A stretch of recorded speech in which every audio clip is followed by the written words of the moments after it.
10 अप्रैल 1912 ये वो दिन था जब दुनिया का सबसे बड़ा और महंगा जहाज पहले सफर की शुरुआत के लिए बिल्कुल तैयार था। उस दिन अटलांटिक ओशियन बेहद शांत था और समुद्री तूफान आने के दूर दूर तक कोई चांस नहीं था। जहाज में 1500 पैसेंजर सवार भी हो चुके थे और लाखों लोग टॉप पर टाइटैनिक के पहले सफर को देखने के लिए खड़े थे।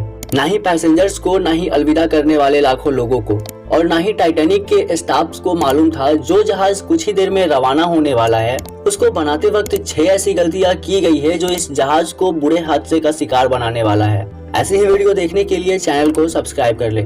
आज आप जानेंगे कि अपने दौर के सबसे महंगे, सबसे लग्जरी और सबसे ताकतवर जहाज टाइटैनिक की 6 ऐसी गलतियां जो अगर ना की जाती तो शायद आज टाइटैनिक क्रैश होने की वजह से नहीं बल्कि अपनी कामयाबी की वजह से दुनिया में फेमस होता। आखिर ऐसी कौन सी 6 गलतियां थी जो 40 साल एक्सपीरियंस रखने वाले टाइटैनिक के कैप्टन एडवर्ड स्मिथ को भी नजर नहीं आई। कैप्टन के 40 साल के एक्सपीरियंस को तो छोड़े, ये गलतियां टाइटैनिक ऑपरेट करने वाली company the white star line जिसको 107 शिप्स ऑपरेट करने का एक्सपीरियंस था उनको भी नजर नहीं आई। और तो और ये गलतियां टाइटैनिक मैन्युफैक्चर करने वाली कंपनी हारलैंड एंड वुल्फ को भी नजर नहीं आई, जिन्होंने सिर्फ टाइटैनिक से पहले ही 500 से ज्यादा शिप्स मैन्युफैक्चर्स की थी। टाइटैनिक की कंस्ट्रक्शन 1907 में शुरू हुई थी और करीब 3 साल का समय और करीब 2000 वर्कर की मेहनतों से टाइटैनिक को पूरी तरह से तैयार कर लिया गया। टाइटैनिक बनाने वालों को टाइटैनिक पर पूरा भरोसा तब हुआ जब उसने अपना पहला टेस्ट रन कामयाबी से पार कर लिया था। टेस्ट पास करते ही पूरी दुनिया में अखबार के द्वारा इसकी एडवर्टाइजमेंट की गई जिसकी हेडिंग थी अनसिंकेबल टाइटैनिक, मतलब कभी न डूबने वाला जहाज बना लिया गया है।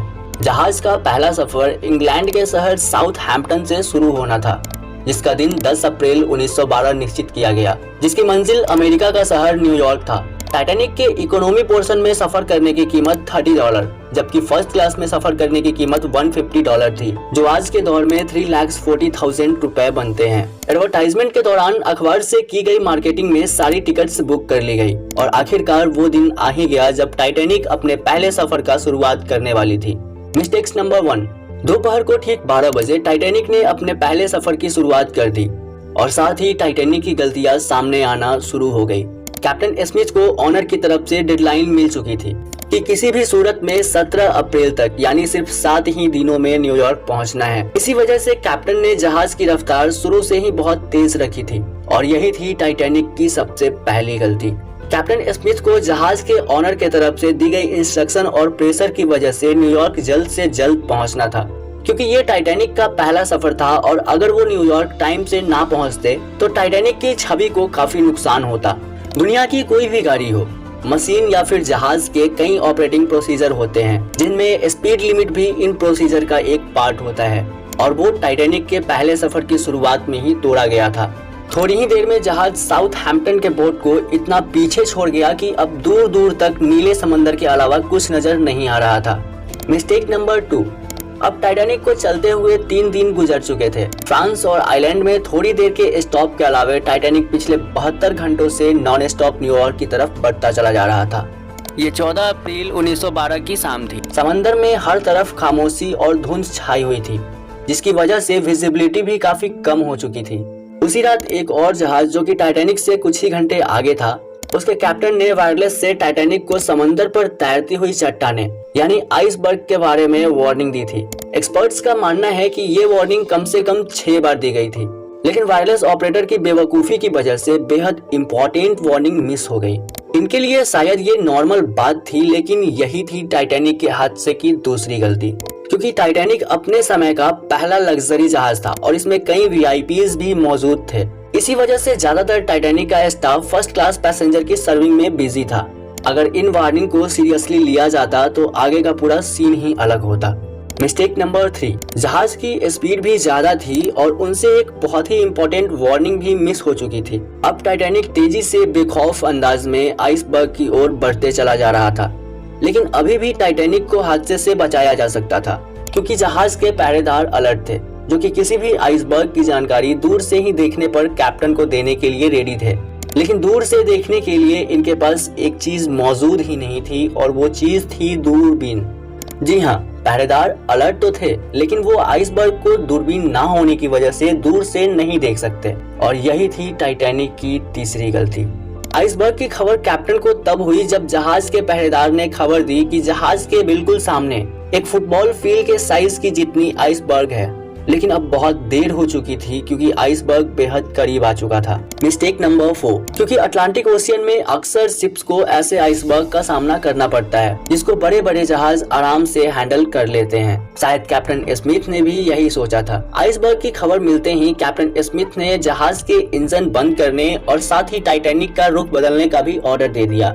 बेशक कैप्टन स्मिथ ने आइसबर्ग से बचने की बहुत कोशिश की, लेकिन फासला इतना कम रह गया था कि कुछ भी करना बेकार साबित हुआ। आइसबर्ग अब टाइटैनिक के सेंटर से टकरा चुका था, लेकिन टाइटैनिक के अभी भी बचने की काफी उम्मीद बाकी थी। ये उम्मीद बाकी रह गई थी कि शायद आइसबर्ग जहाज की बॉडी को नुकसान ना पहुंचाए या फिर आइसबर्ग जहाज से टकराते ही खुद टूट जाए। और शायद होता भी ऐसा ही अगर टाइटैनिक की चौथी गलती अपना काम ना दिखाती। एक्सपर्ट्स का मानना है कि टाइटैनिक की बॉडी पर जो रिपीट्स लगी थी वो स्टील की नहीं बल्कि कास्ट आयरन की बनी थी। इस रिपीट्स का काम लोहे के बड़े बड़े पीसेस को आपस में जोड़े रखना होता है, लेकिन कास्ट आयरन स्टील से नरम होता है। इसी वजह से जिस जगह आइसबर्ग टाइटैनिक की बॉडी से टकराया वहाँ के रिपीट्स प्रेशर की वजह से खुल गई और फिर वही हुआ जिसका डर कैप्टन स्मिथ को पहले से था।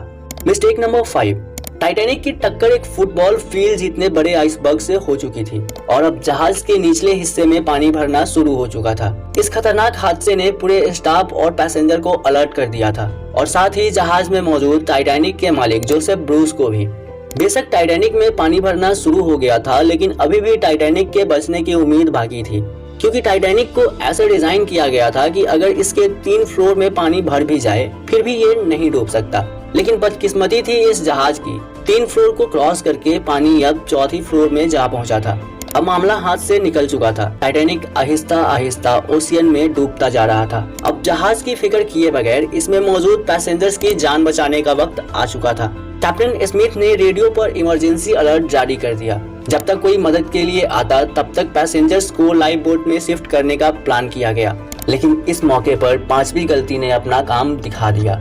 जी हाँ, जहाज में टोटल 32 लाइफ बोट की जगह थी, लेकिन बेवकूफी की वजह से सिर्फ 20 बोट ही रखी गई थी। पैसेंजर थे 1500 और बोट थी सिर्फ 20। मिस्टेक नंबर 6, हर तरफ अफरा तफरी का माहौल था और हर शख्स उन गिनी चुनी कश्तियों में सवार होकर जाना चाहता था। रात के 12:45 में पहली इमरजेंसी कश्ती समुद्र में उतारी गई, लेकिन यहाँ हुई एक और छठी गलती। अफरा तफरी के माहौल में कश्तियों को पूरा भरे बगैर ही समंदर में उतार दिया गया, जिसमें ज्यादातर फर्स्ट क्लास वाले पैसेंजर्स को दर्जा दिया गया था, यानी जो लोग ज्यादा अमीर थे उनको पहले बिठाया गया था। कश्तियों में अगर ज्यादा पैसेंजर को बिठाया जाता तो इंसानी जानें कम जाती।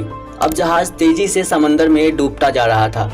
2:18 पर शॉर्ट सर्किट की वजह से टाइटैनिक की सारी रोशनियां बुझ गई थी और अगले ही पल जहाज टूटकर 2 हिस्सों में बट गया। टाइटैनिक को समंदर के अंदर पूरी तरह से डूबने के लिए 2 घंटे 40 मिनट लगे। इस तरह 1500 लोग अटलांटिक ओशियन के ठंडे पानी में डूबकर मर गए। अब आपको एक और बात भी बताते चले कि पानी का टेम्परेचर उस समय -2 डिग्री सेंटीग्रेड था। मतलब अगर पैसेंजर्स इस ठंडे पानी में छलांग भी लगाते तो बचने का कोई चांस नहीं था, क्योंकि इंसान इतने कम टेम्परेचर में 30 मिनट से ज्यादा जिंदा नहीं रह सकता है। कहा जाता है कि मरने वालों की संख्या 1500 से भी काफी ज्यादा थी, क्योंकि जिन लोगों की जहाज के स्टाफ से जान पहचान थी उनमें से काफी लोग जहाज पर बगैर टिकट के सवार हो गए थे। जिंदा बच जाने वालों में सबसे ज्यादा संख्या बच्चों और महिलाओं की थी। दूसरी तरफ कैप्टन स्मिथ थे जो सारा वक्त लोगों की जान बचाने में लगे रहे और वो आखिरी आदमी था जिन्होंने डूबते जहाज से छलांग लगाई थी। उम्मीद है कि ये वीडियो भी आप ज्यादा से ज्यादा शेयर और लाइक करेंगे।